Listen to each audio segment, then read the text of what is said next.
I know what everybody want me to address and what they think that this interview is all about. You know what I'm saying? But nah, not at all. In due time, people want to believe what they want to believe anyway. But the truth gonna come to the light. It always do. You know what I'm saying? You can't hide from your shadow for too long. Anybody that knows me know that I'm from South Baton Rouge, straight out that bottom, like straight out of Compton. Um, right there off McKinley Street, right next to the high school.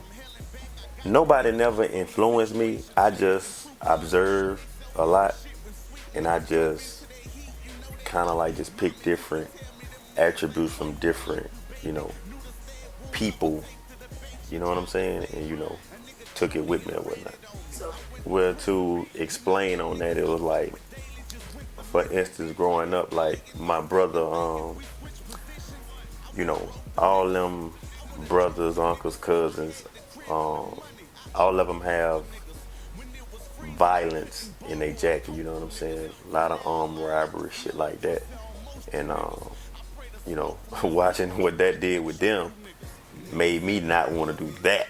You know what I'm saying? It didn't deter me from the streets, but it made me know that that ain't the way that you gonna get that paper. That ain't the sack that you want. I was able to learn from other people's mistakes. I was able to learn from just conversations, clowning with older people and stuff like that. You know what I'm saying? I went out and stuff like that with a lot of people my age and stuff like that. But for the most part, I hung around and came up under a lot of older people. You know what I'm saying? I think that's why my morals are a little different from a lot of these fuck ass niggas that's out here now. AKA, I came up under older people, AKA the old law. Well, I think it dismantled with a lot of the rest of the stuff, like with babies having babies. Just no guidance, you know what I'm saying? The generations have changed drastically, and like nobody has no morals. It's all about winning and losing. Nigga don't give a fuck if you done told on 1,000 people. Nigga don't give a fuck if you a punk. That's just like watching the movie Power. The nigga with all the dope is a whole faggot, but he got all the respect and some more shit. You know what I'm saying? So that's what it came to, and it came to is all about money and people want to pussy pop and all that type of stuff over a few dollars. The most important attribute in a person is morals, principles. You know what I'm saying? Just as a man, if you say you gonna do something, you do it. You know what I'm saying? Being held accountable. Fuck the basics. You know what I'm saying? Those are the most important attributes that I think, in a person, you know what I'm saying? But the fact of the matter is, a lot of people like to talk about those attributes or say that they this and say that they that when it's convenient. You know what I'm saying? Like, when it's 20 of y'all and y'all fucking with 2 or 3 people, everybody, y'all gangsters. You know what I'm saying? But when you see that same man one-on-one, it's like, man, I just want to apologize, or man, I ain't really about that, or whatever the case may be. You know what I'm saying? It's just like being, niggas want to be daddies or fathers when it's convenient, holidays and shit like that. You know what I'm saying? It's just, you gotta be that way 24/7. You can't just be that way when it's convenient. You know what I'm saying? You gotta be that way when you're in a lose-lose situation. That's where a man true characters and principles and all that come out. When there's no benefits in being that. That's just you. I think that it ain't nothing overnight. This is something that you got to instill in kids, and that's not nothing bad. You know what I'm saying? That it's just like grown ass men, run around acting like kids, but then when you try to handle them like one, hold on, man, I'm a man. Nah, nigga, you want to be a man when it's convenient.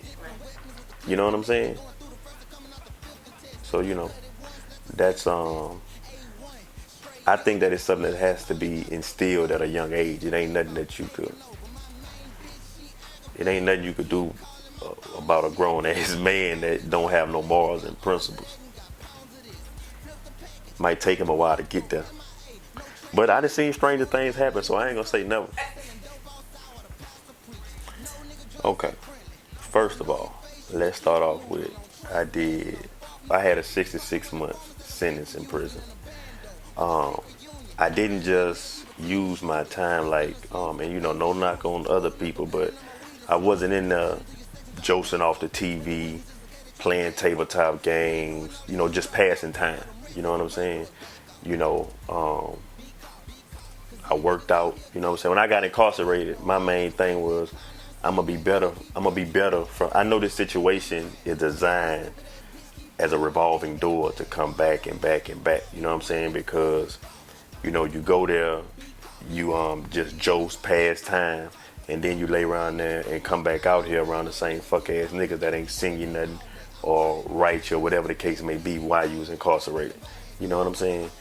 I just I said that wasn't gonna be me. You know what I'm saying? And like I told you, or like I said, in my family, everybody been to prison already, so I know how it goes. My celly at one point, he had came from Angola doing a life sentence, and he could have swore to God that I done time before. You know what I'm saying? Because I was just, I adapt well.